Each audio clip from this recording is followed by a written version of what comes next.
Hi friends, 11th April 1963లో యూకేలోని వేల్స్లో హ్యూబర్ట్ గిబ్బన్స్, దీనా గిబ్బన్స్ అనే దంపతులు ఇద్దరు ఐడెంటికల్ ట్విన్స్కి జన్మనిచ్చారు. వాళ్ళు పుట్టినప్పటి నుంచి చాలా హెల్దీగా ఉండేవారు. వాళ్ళ పేరు June and jenny. June and jenny ఎక్కడికి వెళ్ళినా ఇద్దరు కలిసి వెళ్ళేవారు, కలిసి ఆడుకునేవారు. ఇద్దరు ఒక్క క్షణం కూడా ఒకరిని విడిచి ఒకరు ఉండేవారు కాదు. వాళ్ళకి ఒక సీక్రెట్ లాంగ్వేజ్ ఉండేది. ఆ సీక్రెట్ లాంగ్వేజ్లోనే ఇద్దరు మాట్లాడుకునేవారు. ఆ సీక్రెట్ లాంగ్వేజ్ ఏంటి అన్నది ఇప్పటి వరకు ఎవరికి తెలియదు. జూన్ అండ్ జెన్నీ పెరిగి పెద్ద అవుతున్న కొద్దీ వాళ్ళ తల్లిదండ్రులు వాళ్ళలో ఒక పాయింట్ గమనించారు. అది ఏంటంటే, ఒకరు శ్వాస తీసుకుంటే మరొకరు శ్వాస వదిలేవారు, ఒకరు శ్వాస వదిలితే మరొకరు శ్వాస తీసుకునేవారు. ఇద్దరి శరీర భాగాలు వేరైనప్పటికీ అది ఎలా సాధ్యమైందన్న విషయం ఇప్పటికీ మిస్టరీగానే మిగిలిపోయింది. అలా పెరిగి పెద్ద అవుతున్న కొద్దీ జూన్ అండ్ జెన్నీని తోటి విద్యార్థులు, స్నేహితులు హేళన చేయడం మొదలుపెట్టారు. అలా సోషల్ డిస్టెన్స్ ఇంకా ఎక్కువైంది జూన్ అండ్ జెన్నీకి. జూన్ అండ్ జెన్నీ క్రమక్రమంగా దొంగతనాలకి అలవాటు పడ్డారు.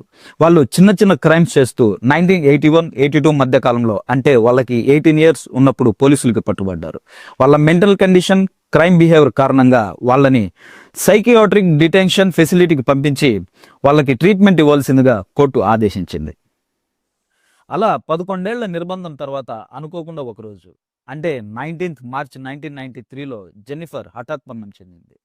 29 ఏళ్ల జెన్నిఫర్ ఆరోగ్యం చాలా బాగుండేది. No heart stroke, no any health issues. ఆమె డెత్ చాలా నార్మల్గా జరిగిపోయింది. ఆశ్చర్యకరంగా జెన్నిఫర్ చనిపోయిన రోజు నుంచి జూన్ అందరితో నార్మల్గా మాట్లాడడం మొదలుపెట్టింది.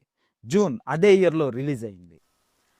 అలా రిలీజ్ అయిన జూన్ని జెన్నిఫర్కి ఏమైందని వాళ్ళ పేరెంట్స్ అడిగినప్పుడు జెన్నిఫర్ తన కోసం ప్రాణాల్ని సాక్రిఫైస్ చేసిందని చెప్పింది. జెన్నీ జూన్ భుజాల మీద తన చివరి శ్వాస వదిలేసింది. అసలు వాళ్ళిద్దరి మధ్య ఉన్న బాండింగ్ ఏంటి? అసలు వాళ్ళిద్దరు మాట్లాడుకునే సీక్రెట్ లాంగ్వేజ్ ఏంటి? ఒకరు శ్వాస తీసుకుంటే మరొకరికి ఊపిరి ఎలా ఆడేది? ఇదంతా ఇప్పటికీ మిస్టరీగానే మిగిలిపోయింది. మీకు తెలిస్తే కామెంట్ చేసి చెప్పండి. Do subscribe my dear family members.